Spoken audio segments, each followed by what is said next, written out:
بیا هم ښاغلي مفتي صاحب یو خور پوښتنه کړې ده، وایي چې د یو چا مخ ته غټه هنداره وي، یو کس لمونځ کوي په هنداره کې معلومیږي، دا لمونځ یې څنګه دی، صحیح دی که یا؟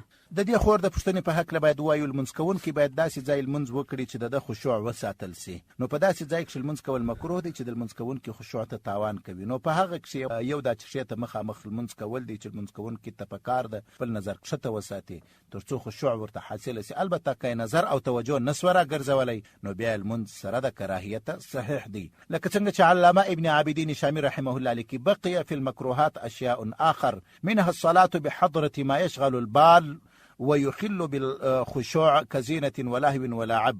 ورست لك قوله لأنه يلهي المصلي أي فيخل بخشوعه من النظر إلى موضوع سجوده ونحوه. وقد صرح في البدائع في مستحبات الصلاة أنه ينبغي الخشوع فيها ويكون منتهى بصره إلى موضع سجوده إلى. وكذا صرح في الأشباه أن الخشوع في الصلاة مستحب وظاهره من هذا أن الكراهية هنا تنزيهية. فافهم. علامه ابن عابدین الشامی رحمه الله د ټول عبارات خلاصه هم دا ده چې هر هغه شی چې د لمونځ کوونکي خشوع ته ضرر رسوي، زیان رسوي، نو د هغه شی په موجودګۍ کې لمونځ کول مکروه دی. دا مسأله رد المحتار اول ټوک 403 او 404 همدارنګه 408 صفحو کې دا عبارت ستا، او همدارنګه الفقه الحنفي في ثوبه الجديد اول ټوک 213 صفحه، تبيين الحقائق اول ټوک 128 صفحه، اف کې مسائل دریم ټوک 515 صفحه، فتاوی محمودیه شپږم ټوک 408 صفحه کې دا مسأله رخصتل شوې ده.